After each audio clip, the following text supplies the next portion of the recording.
Buenas tardes, bienvenidos todos a otra de nuestras tertulias alternativas. Para los que no nos conocen y es la primera vez que vienen, todos los lunes nosotros tenemos reuniones con distintos ámbitos, algunas son educativas, otras son vivenciales de personas que han tenido su proceso. En el día de hoy vamos a hablar un poco de una reunión más educativa.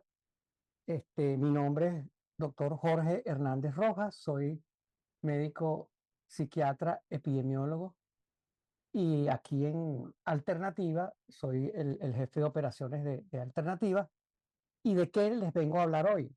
Hoy les vengo a hablar cómo afecta el alcohol nuestro cerebro y nuestro cuerpo y la salud. ¿Ok? Es una revisión hecha en función a los últimos conocimientos, lo último que se sabe, es decir, medicina basada en evidencia.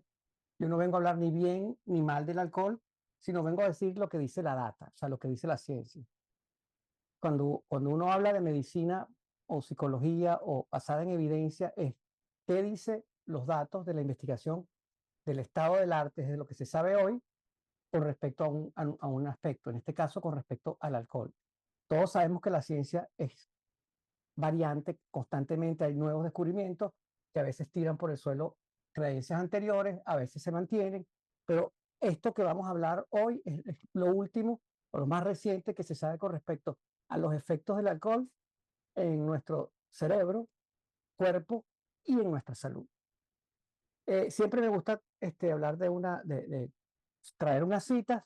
Es el vocalista de Red Hot Chili Pepper y que nos dice aquí, a menudo se acepta el alcohol como una solución a los problemas, pero en realidad simplemente adormece el dolor temporalmente, dejando los problemas intactos y esperando el regreso a la sobriedad. Tengo otra cita de un piloto que fue el piloto del módulo de la misión lunar en el 69, que es Buzz Aldrin, que dice, ¿cómo podía soportar mi consumo de alcohol? O sea, eso creía, y podía consumir mucho alcohol sin emborracharme incontrolablemente, me negué a verlo como un problema. Es decir, y hoy vamos a entender que el hecho de que nosotros tengamos una genética y una tolerancia al alcohol, lejos de ser un beneficio, termina siendo un problema. Hoy se sabe que uno de los problemas es que hay respuestas distintas en cada uno de los seres humanos al alcohol y que esas respuestas predisponen al alcoholismo y que tienen que ver con los genes, muchas de ellas, y con el ambiente. ¿Qué vamos a revisar el día de hoy? Hoy vamos a hablar un poco de la historia del consumo del alcohol, cuándo apareció, nos ha acompañado a la humanidad desde sus comienzos. Hablaremos qué es el alcohol, cuáles son propiedades, cómo se metaboliza, cómo funciona en el cuerpo. Hablaremos de algunos patrones de consumo, es decir, quiero presentar el estándar de lo que se llama cómo se consume el alcohol, porque en base a eso es que la mayoría de las publicaciones hablan. Veremos cómo afecta el alcohol al cerebro, veremos cómo afecta el alcohol este eje del hipotálamo y las adrenales que tiene que ver con el estrés, o sea, cómo cambia el estrés del alcohol. Veremos cómo afecta el intestino, el eje entre el cerebro, el hígado y el intestino. Veremos el concepto de tolerancia y veremos cómo hoy por hoy se sabe que el alcohol produce una disminución en la sustancia gris y la sustancia blanca. Ya les explicaré qué es eso y qué exactamente trae eso como consecuencia. Veremos, como acabo de mencionarles con la cita que les acabo de dar, que el alcohol eh, afecta de manera distinta a distintos tipos de personas. O sea, que existen unas diferencias interpersonales de cómo metabolizo y cómo me afecta el alcohol. Y veremos cuál es, por eso, como hay una predisposición al alcoholismo, hablaremos un poco de la predisposición al alcoholismo. Y por último, para cerrar, como hay varios estudios que nos hablan de la relación entre alcohol y cáncer. Empecemos con un poco de qué es el alcohol. Hay tres tipos básicos de alcohol: el isopropílico, el metílico y el etílico. Solamente uno de estos, que es el etílico, es el que los seres humanos pueden consumir. Los otros dos son mucho más tóxicos. El etílico es tóxico, ya lo vamos a ver, pero los otros dos no son consumibles por el humano. ¿Qué característica tiene el alcohol? Que es tanto, y eso es algo que esa característica lo hace que entre muy rápido en el cuerpo, que es tanto soluble en agua, o sea, es hidrosoluble, como soluble en grasa, es liposoluble. O sea, atraviesa el agua o todo lo que tenga agua y atraviesa todo lo que tenga grasa. Como nosotros sabemos, nuestras células están formadas por agua, el cuerpo humano está formado por agua, pero están formadas por membranas. Esas membranas son los que están alrededor de nuestras células. Y esas membranas son lipídicas, es decir, son hechas de una grasa especial. El alcohol no necesita ningún receptor, ningún canal, él atraviesa directamente, o sea que él llega directamente hasta el centro de la neurona o de cualquier otra célula, porque es tanto soluble en agua como soluble en lípidos. Es importante tener en cuenta que el alcohol como tal disminuye sus efectos cuando lo consumimos, por ser hidrosoluble y liposoluble. Si lo consumimos con el estómago vacío, pasa rápidamente. Hoy por hoy se sabe que si lo consumimos asociado a los 3 grupos de comidas, es decir, carbohidratos, proteínas y grasas, disminuye su absorción. Si solamente lo consumimos asociado o a carbohidratos, o a grasas, o a proteínas, o a 2 de estos grupos y no los 3, hay estudios que demuestran que consumirlo asociado a los 3 grupos de proteínas simultáneos disminuye su absorción y por supuesto disminuye el efecto que este produce. Como les dije, sino que además de unirse a receptores, porque algunos receptores se unen al alcohol, como el receptor GABAérgico, su efecto es directamente dentro de la célula. ¿Por qué? Les repito, es liposoluble y entra dentro de la célula y llega hasta el núcleo celular y produce efectos en toda la célula. ¿Por qué produce daño? ¿Por qué decimos que es un tóxico? El alcohol como tal tiene el concepto de una sustancia tóxica. ¿Por qué? Porque hay un derivado del alcohol, que es, perdón, el acetaldehído, que es el que produce la toxicidad. Y por eso aquí me va a tener un poco, no se asusten, un poco muy bien, gracias, un poco de química. Yo sé que no nos gusta mucho la química, pero esta es una ecuación sencilla y podemos entender por qué y cómo actúa el alcohol y por qué es tóxico. Nosotros definimos el alcohol, que ya les dije que en este caso es el alcohol etílico o etanol, y apenas entra dentro de nuestro cuerpo tenemos una proteína que, que metaboliza el alcohol. Se llama la deshidrogenasa. La llaman en inglés ADH. Esa enzima, que es una proteína, una enzima, transforma el alcohol en lo que realmente es tóxico, que es el acetaldehído. Es muy, pero muy tóxico. Pero además de eso, en nuestro hígado, además de haber esta deshidrogenasa, hay otra deshidrogenasa, ADH también, y es importante que entiendan porque dependiendo de la capacidad genética de producir esas 2 deshidrogenasas, es que metabolizamos el alcohol de manera distinta. Entonces, esta segunda deshidrogenasa, ADH, transforma el acetaldehído en acetato. Ya el acetato no es tóxico. El acetato se usa dentro del famoso ciclo de Krebs, deben recordarlo cuando estudiaron biología. El ciclo de Krebs se utiliza y termina produciendo acetilcoenzima A y produce energía. O sea que esa carga energética del alcohol viene de ese acetato. Pero ¿qué pasa si yo tengo mucha deshidrogenasa de la primera y tengo poca de la segunda? Tengo más tóxico. ¿Qué pasa si yo tengo, bienvenido, ¿qué pasa si yo tengo mucho de la segunda y no la segunda? Tengo menos tóxico en el cuerpo. Eso vamos a hablar más adelante, pero la existencia de genes que producen estas 2 deshidrogenasas es lo que nos diferencia y nos hace que el alcohol sea más tóxico y menos tóxico y que toleremos más o menos el alcohol en nuestro cuerpo. Entonces, se habla que como el azúcar, el alcohol es calorías vacías. ¿Por qué calorías vacías? Porque no tiene energía. ¿Por qué no tiene energía? Porque la energía que se usa para procesar el alcohol es la misma que al final se produce con el alcohol. Entonces, cuando tú sacas la cuenta, se llama que es energía vacía. ¿Ok? No tiene vitaminas, no hay ácidos grasos esenciales, o sea, no tiene ningún aporte importante. Por eso se dice que el alcohol son calorías vacías. ¿Ok? Bueno, esto lo traigo ahora, después voy a explicar por qué se hicieron estos patrones más adelante, pero de ahora en adelante me voy a referir a diferentes patrones de consumo.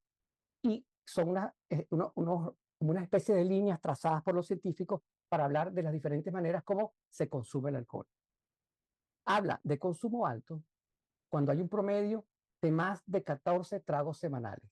te los puedes tomar 2 tragos al día.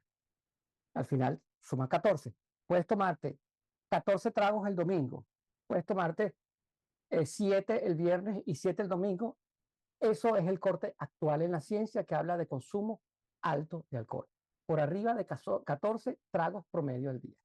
Pero hay un segundo nivel que es el consumo moderado, que es entre 7 y 14 tragos.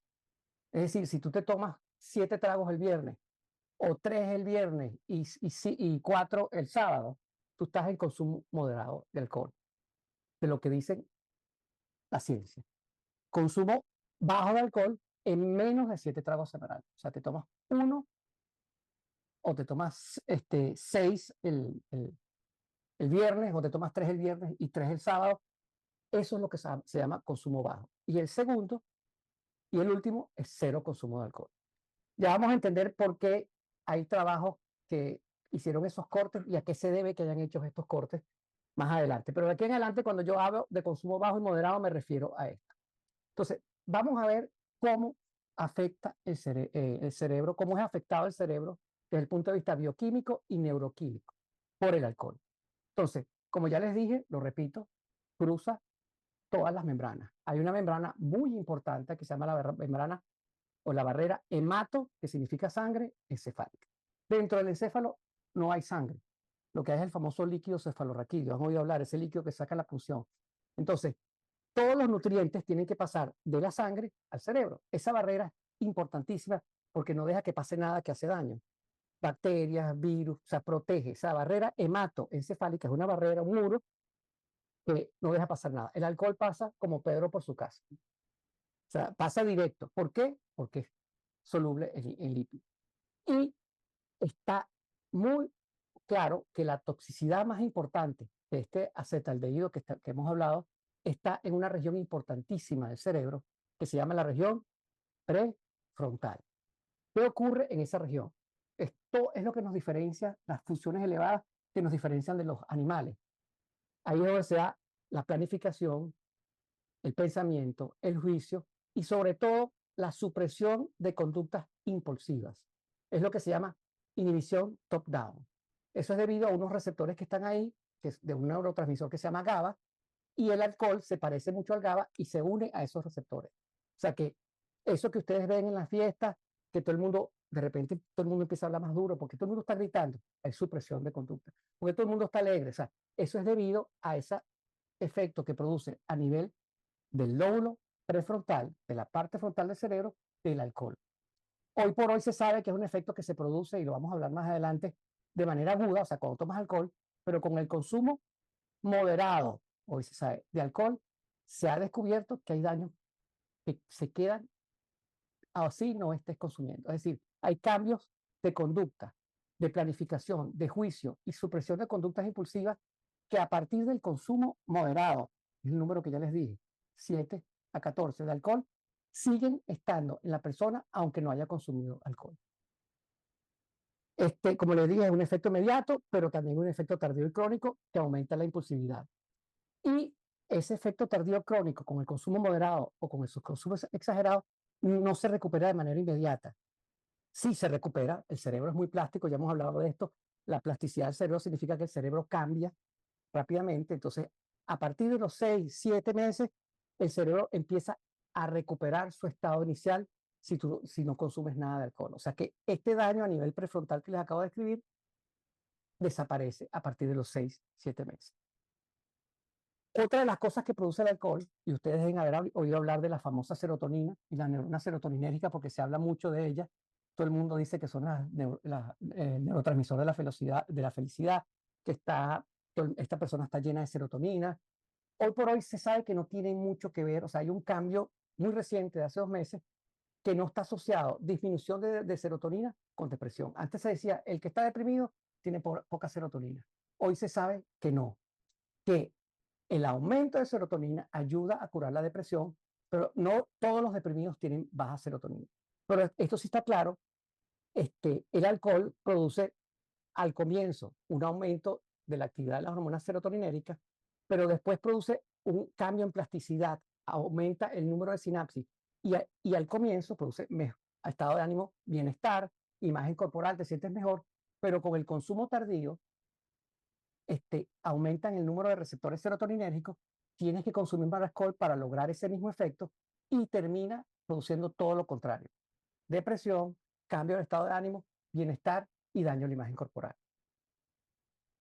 Seguimos con los efectos.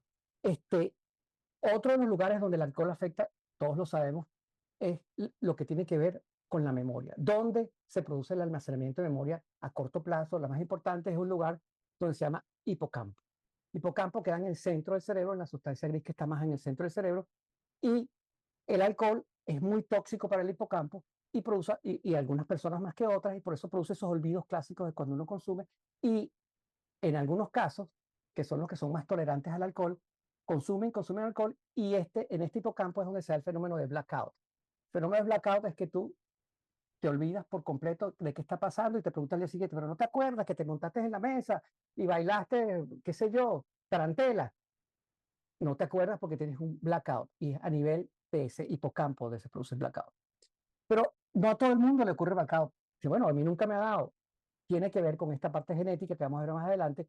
Hay individuos en el cual el alcohol al comienzo le produce esa euforia, esa hipervigilia que es más larga, y hay algunos en que llegan más fácil a esa fase de depresión sensorial e hipovigilia. Entonces, y son esos que en la fiesta la gente dejó de tomar, ellos siguen tomando y siguen felices y toman más y se mantienen. Esa gente tiene una predisposición mayor al alcoholismo porque toleran más el alcohol. Los que el alcohol se toman una droga y caen tumbados en el piso, se toman una copa, tienen menos predisposición. Y tiene que ver con esto que les hablé antes, con estas dos enzimas de hidrogenasa que transforman el alcohol en el tóxico, que es el acetaldehído, o que transforma el tóxico en el no tóxico.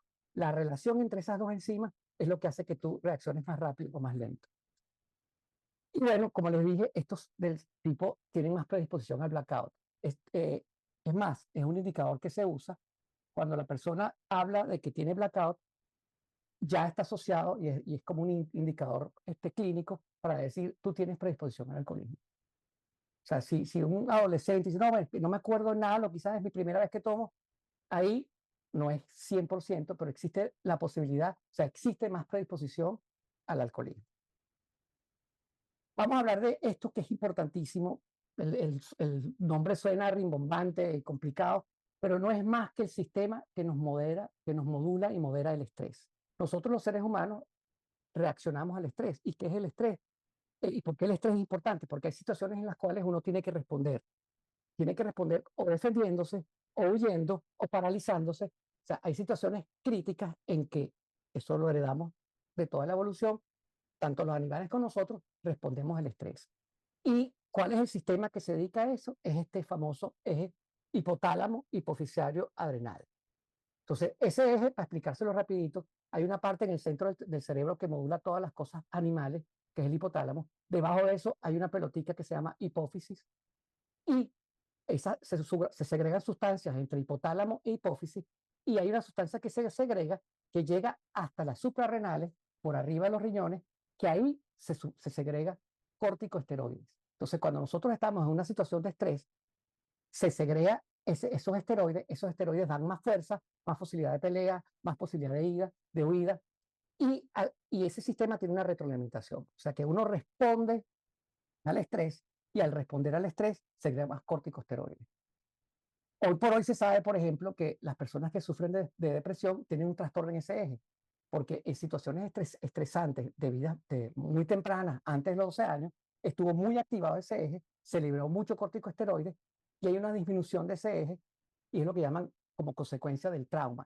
Sería la explicación fisiológica, neurofisiológica de la teoría psicoanalítica del trauma. El trauma lo que es una activación de este eje hipotálamo, hipofisario adrenal, que trae como consecuencia que tú reacciones menos, que estás deprimido. ¿Ok? Entonces, ¿qué pasa con el alcohol? El alcohol aumenta, en lo que tú consumes el alcohol de manera crónica, aumenta la liberación de estos corticosteroides. O sea que tú estás más expuesto a esteroides. Los esteroides actúan en todo el cuerpo, modulando esa reacción de estrés. Y eso trae como consecuencia más ansiedad, más estrés, no solamente en el momento en que consumes, sino así no estés consumiendo. Y como les dije, esto está asociado con el consumo moderado y consumo aumentado crónico de alcohol. O sea, es los dos últimos renglones que les mencioné. Entonces, como les dije, más de 6 meses de abstinencia se necesitan para recuperar ese eje del estrés, que uno reacciona de manera distinta. Uno necesita más de 6 meses para recuperarlo. Otra de las cosas que están afectadas es que está muy de moda ahora es el eje hepático, cerebro hepático intestinal. Todo ha oído hablar de la salud intestinal, del good health y del montón de bacterias que tenemos, que son alrededor, oí la otra vez, son 6 kilos, 6 kilos nuestros de bacterias, son nuestras mascotas. Además, hay gente que dice que nosotros somos las mascotas de esos 6 kilos que están en nuestros intestinos de bacterias y que esas están ahí conviviendo y tienen funciones importantísimas desde el punto de vista de salud mental. Es más, el 90, ya se los he dicho, el 90 y pico por ciento, 95% de la serotonina de nuestro cuerpo la producen esas bacterias. Entonces, ¿qué ocurre con el alcohol? Vamos a hablar un poco. Entonces, resulta ser que nosotros tenemos este intestino y el alcohol, como es liposoluble, daña las membranas del intestino y produce un espacio de ruptura, un leak en esa barrera que existe entre el intestino y la sangre. Eso trae como consecuencia que haya paso de bacterias que hay en el intestino, que normalmente hay bacterias que no entran al cuerpo porque hay esa barrera, pero el alcohol rompe esa barrera, esas bacterias pasan al hígado, es lo que se llama una translocación bacteriana al hígado, y el hígado responde con, liberando una serie de endotoxinas que tratan de bloquear ese paso de bacterias. Eso trae como consecuencia que se le dé una señal por esas endotoxinas que están en la sangre al cerebro, y este cerebro, como consecuencia de esa ruptura de esa barrera hematoencefálica, se ha afectado. Ya lo dijimos porque es la ruptura de la barrera hematoencefálica por esas endotoxinas, y hay un aumento de neurotransmisores y incrementa el craving por el consumo de alcohol. O sea, la base del craving, de esa necesidad, tiene que ver con esta ruptura intestinal y el paso de bacterias y esa translocación bacteriana y esa infiltración de endotoxina. O sea que ese daño en el hígado afecta directamente nuestro encéfalo, o ese daño en el intestino que afecta el hígado afecta directamente nuestro encéfalo. Hablemos entonces del concepto de tolerancia. Este, es, hoy se ha estudiado mucho tolerancia, hay 10 tipos distintos, no nos vamos a detener en eso hoy, pero en general es una reducción del efecto del alcohol y exposiciones repetidas. Es decir, para sentir lo mismo que yo sentía con la primera copa de alcohol que me tomé y me emborraché, debo tomar muchas más copas. Todos recuerdan la primera vez que tomaron alcohol y lo que produjo y cómo lo produjo. Eso no se vuelve a repetir. El que toma busca volver a sentir eso que sintió esa primera vez si fue bueno, ¿no? Y, y esa tolerancia es como consecuencia de esa toxicidad que ya les he hablado del acetaldehído, y se activan además unos circuitos que tienen que ver con los servicios de motivación y bienestar, que tienen que ver con la dopamina. El alcohol segrega dopamina, me siento bien y hay una reverberación, quiero volver a tomar para tratar de sentirme bien, y ahí es que se crea la adicción. Uno de los fenómenos más importantes que potencia la adicción es la tolerancia. Es que lo que produce la droga o el alcohol, en un inicio, deja de producirse, tengo que tomar mayor cantidad para producir lo mismo. Al comienzo se produce un aumento de dopamina que reverbera este circuito, pero al final, como no puedes lograr ese mismo estado, se produce una disminución de dopamina y tratas de seguir tomando. Entonces pueden ocurrir dos cosas. Hay una prolongación de esa pendiente disminución del placer, o sea que poco a poco vas disminuyendo el placer, y cuando se vuelve a consumir, el efecto neto es mucho menor. ¿Okay? Entonces, lo que trae como consecuencia ese cambio entre el balance entre placer y displacer. Tú tratas de tomar, pero al final no lo logras, entonces crees que vas a volver y vuelves a tomar, y eso es lo que produce el fenómeno de tolerancia, que no solo es importante en el alcohol, sino en la gran mayoría de las drogas. Entonces, como ya les hablé de los patrones de consumo, quisiera explicar cómo fue que hicieron, y esto es un trabajo reciente de 2022, los ingleses son muy, muy sistemáticos y tienen una especie de banco de datos de varios trabajos donde almacenan todo lo que consume la gente, cómo consume este, en alcohol, pero además almacenan todas las resonancias que se han hecho, y este es un estudio muy amplio de más de 100.000 personas donde miden sustancia gris y sustancia blanca en mucha gente, pero además tienen los datos de cómo consumen alcohol. Pero para explicarles qué es lo que miden. Imagínense que esto es un cerebro, sería la mitad de un cerebro, pero para que vean, y yo corto este cerebro que está acá, lo corto aquí en esta parte frontal, y si lo veo de enfrente, lo que vemos es esto. ¿Okay? Me imagino que ustedes ya han visto esto, pero quería, como siempre les hablo de sustancia gris y sustancia blanca, quisiera que entendieran. Esto blanco que está aquí en el centro es esta parte de la neurona, son los cables, es el axón de la neurona. Ustedes como ven en esa fotografía, están como cubiertos con unas almohaditas. Esas almohaditas son lípidos, son grasas. Esa grasa es la que hace que se vea sustancia blanca. Ahí van todos los cables que conectan una neurona con otra. La sustancia gris, que serían, bueno, vemos que en este trabajo, en este estudio, yo sé que los gráficos nos gustan mucho, pero vamos a tratar de verlos acá para que vean. Aquí está el consumo, cero alcohol, de 0 a 1 copa semanal, de 2 a 1, de 2 a 3, de 3 a 4 y más de 4. Para arriba es disminución y aumento. Aquí vemos en este estudio de ciento y pico mil de personas cómo el consumo a partir de 1 a 2 copas semanales de alcohol disminuye la cantidad, es decir, esta sustancia que está aquí se va poniendo más pequeña, la cantidad de sustancia blanca. Es decir, disminuye los cables que transmiten la información. Pero además de eso, en este estudio también determinaron que la sustancia gris son eso que ustedes ven ahí en el centro, el núcleo. La cabecita de la neurona es la sustancia gris. Se ve gris porque está el núcleo, que es negro, entonces se ve gris. Esa sustancia puede estar en la corteza, es lo que llaman la corteza cerebral, la materia gris, lo llaman de vez en cuando, pero también puede estar en la profundidad. Ustedes ven aquí unos núcleos de sustancia gris, hay en dos lados. Y en este estudio, a medida que aumentaba también, este sería el cuadrito de sustancia gris, a medida que aumenta el consumo, disminuye el grosor de la sustancia gris, se va poniendo más pequeño. A partir del consumo de 1 a 2, 2 a 3, ya ustedes ven la cantidad de copas semanales. O sea, eso está demostrado desde el punto de vista científico en ingleses. Capaz que en inglés es distinto porque esta es la base de los ingleses. Capaz que nosotros los latinos no disminuye tanto o disminuye más, no sabemos.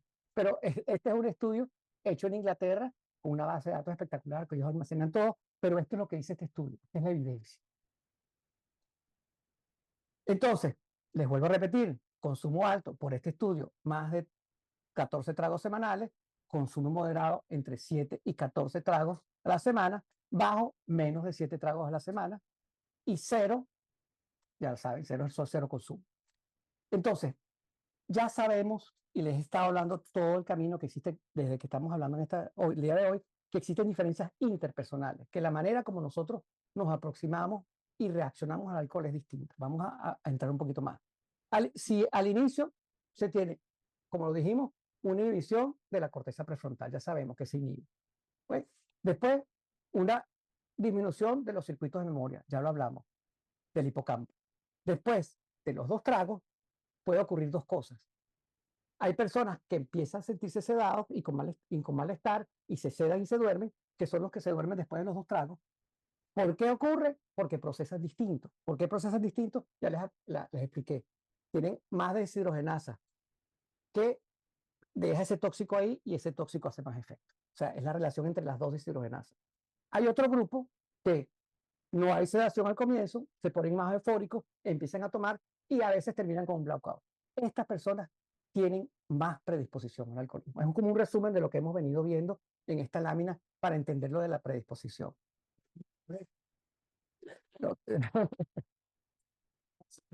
Tenemos esperanza. Pero ¿por qué es esa predisposición? Entonces, tiene que ver con los genes. No el gen. Es importante que tengamos claro que no hay un gen del alcoholismo. Son los genes, son muchos genes. ¿Qué genes se saben hasta ahora? Es más, hay pruebas en saliva que tú te haces y ves qué genes tienes y si tienes predisposición para el alcoholismo o no. Eso ya está claro. Pero son dos genes. Por supuesto, como les dije, los genes que tienen que ver con la producción de receptores, proteínas de serotonina. Si ya sabemos que incrementa este sistema de serotonina en un inicio, tiene que ver con esos genes. Y segundo, estos genes que tienen que ver con la región prefrontal y el neurotransmisor de GABAérgico que tienen que ver con esta pérdida de la planificación y del control social, esos son genes que están en la región prefrontal de este circuito GABA, también se sabe que están relacionados.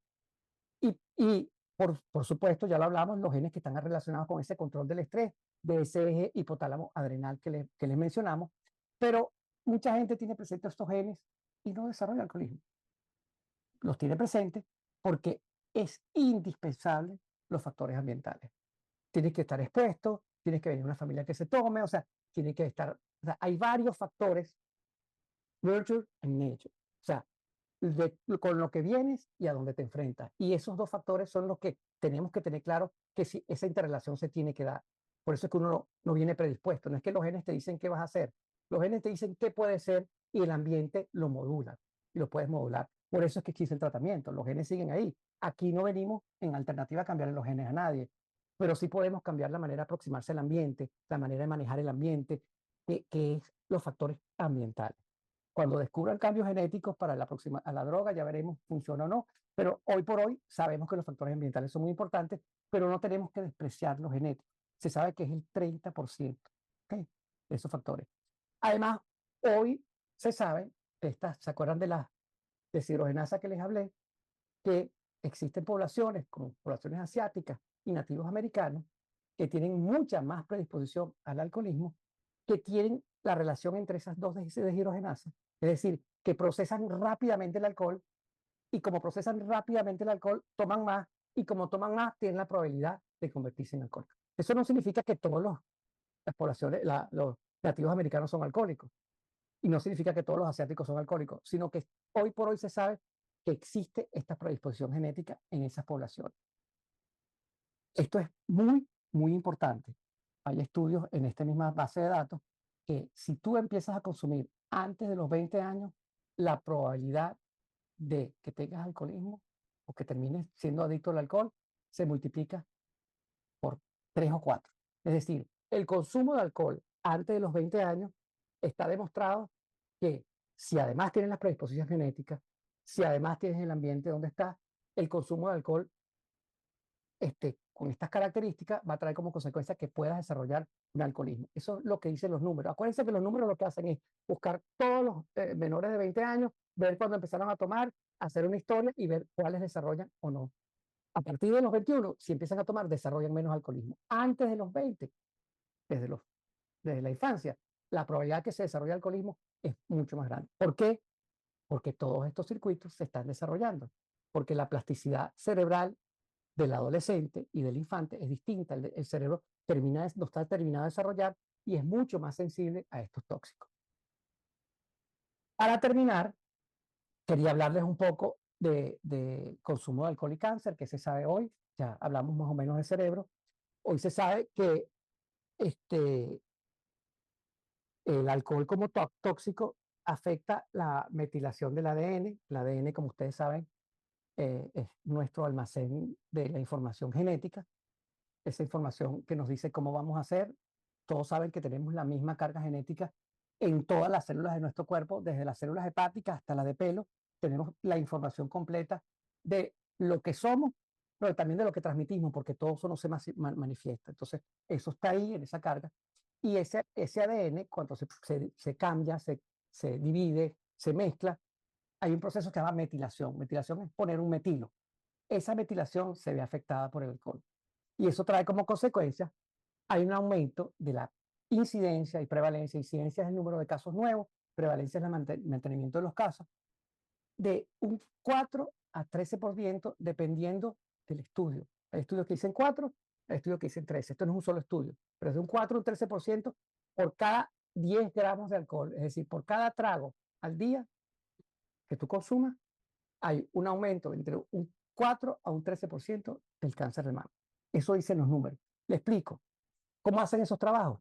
Ven todas las personas que consumieron, comparan con las que no han consumido alcohol, ven el número de tragos que consumen y hacen una estadística. Y algunas de esas estadísticas les da 4, a otros esa estadística le da 13, pero eso es el rango que se maneja hoy por hoy.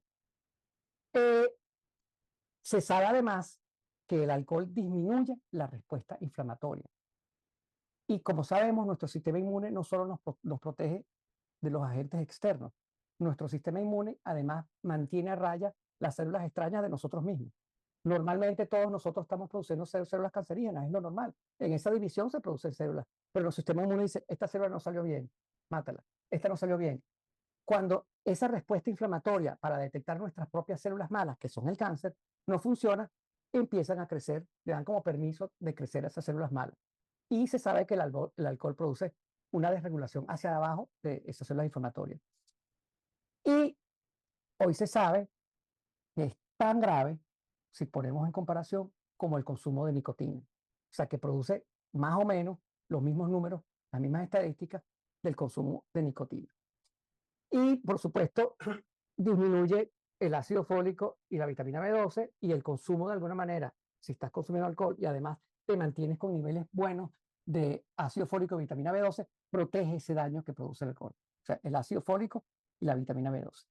Bueno, de esto era un resumen que le quería hablar de hoy, de los efectos del cerebro, en el cuerpo y la salud del alcohol, que revisamos hoy o revisamos la historia del consumo de alcohol, qué es el alcohol y cuáles son sus propiedades en el metabolismo, revisamos los patrones de consumo, creo que quedó claro los patrones de consumo, cómo afecta el cerebro en las distintas zonas donde principalmente afecta, cómo afecta este eje del estrés, que es el eje hipotálamo hipofisio adrenal, cómo afecta esas bacterias que son nuestra mascota en el intestino y que nos ayudan a funcionar en muchos aspectos de nuestra vida, que es ese eje cerebro hepático e intestinal, qué es la tolerancia y qué significa y cómo se desarrolla adicción como consecuencia de la tolerancia.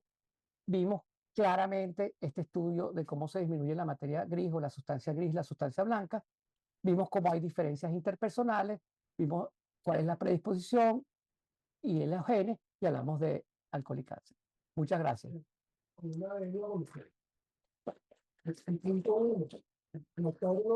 No la tocamos, se me pasó. Te puedo hablar de la historia porque no lo quise poner fotografía y tal, pero se sabe que lejos de lo que se piensa que fueron los irlandeses que inventaron el alcohol, está claro que no fueron, fueron los chinos.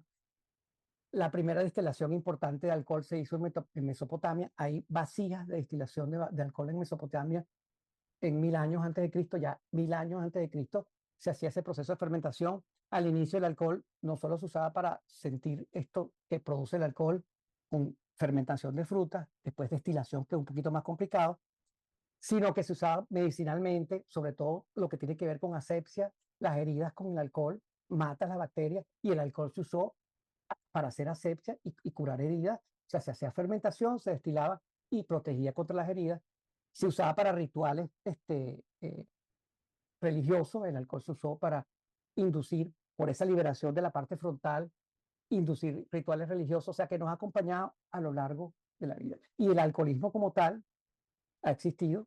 Hay muchos escritos donde se habla el manejo problemático del alcohol de algunas personas y cómo el alcohol en otras personas no lo produce. O sea que esto que vemos, estas diferencias interpersonales también son históricas.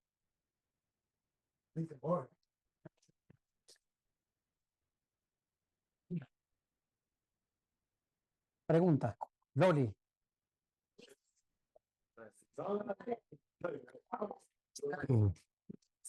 La gente dice que el alcohol se convierte en azúcar, entonces eso quiere decir que el azúcar hace todo este mismo proceso y todo este daño. No, cuando dicen azúcar se refieren al acetato, ¿ok?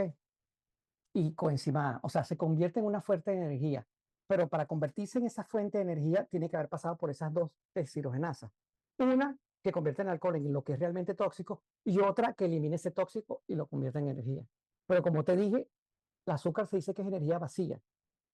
El alcohol también, y es peor, el proceso de conversión de alcohol en acetato y acetilcoenzima A, que es lo que realmente tiene energía, toda esa energía que tú usaste para no sirve para nada, no, es la que vas a producir. O sea que al final sumas y restas, produces energía, pero usaste energía para producirlo. Acuérdense que la energía se almacena en algo que llamamos ATP.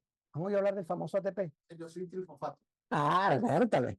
Entonces ahí se almacena energía, pero tú gastas esa deshidrogenasa, gastan ATP, y al final, cuando el acetilcoenzima entra en el ciclo de Krebs famoso, produce los mismos ATP que te consumiste. Entonces, es la valencia cero, te quedas con cero.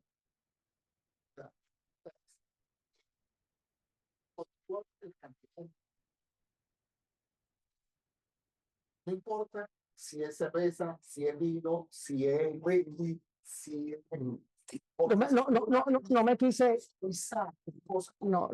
no me quise meter en eso y es un tema largo porque no solamente tiene que ver con cerveza, porque la cerveza en Estados Unidos, la carga alcohólica es diferente a la cerveza de Japón, que es la que tiene más baja, es diferente a la cerveza que hay en Inglaterra, que es diferente a la de Irlanda. O sea, y entonces, sí, lo que han hecho, hay una cerveza ahora que no tiene alcohol, que dicen que es una maravilla, no la he probado, 0,0. Pero los estudios tratan de homogenizar, porque si tú te pones a hacer, bueno, vamos a hacer un estudio de las cervezas japonesas nada más, o un estudio, tú lo que tratas es sacar conclusiones que sean estadísticamente significativas, homogenizando. Ok, entonces por eso es que pero sí es verdad, existe. Y es diferente el contenido de la cerveza, es diferente el contenido del vodka, es diferente el contenido, o sea, cada bebida tiene diferente contenido alcohólico y los tragos serían diferentes.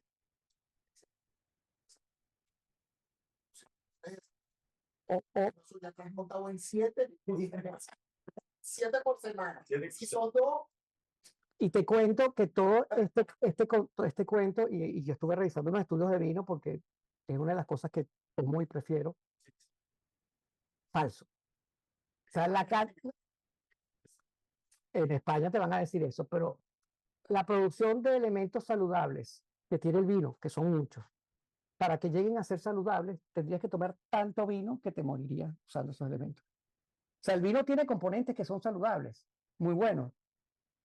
Es retinol, hay varios, pero cuando tú sumas para que eso te ayude desde el punto de vista de salud, la cantidad de alcohol que has bebido es un detrimento. Entonces, ahí está el juego. Y esa calma que dice, no, voy a bajar el estrés y me tomo un whisky todas las tardes. Al comienzo baja el estrés, pero si tienes consumo crónico, sabes que el estrés va finalmente a aumentar y el sueño se va a perjudicar, ¿okay? Cuando el consumo es de esas cantidades. Por lo menos eso dice la data. ¿Okay? ¿Alguna otra pregunta? Eh, no, Asdrúbal, vale.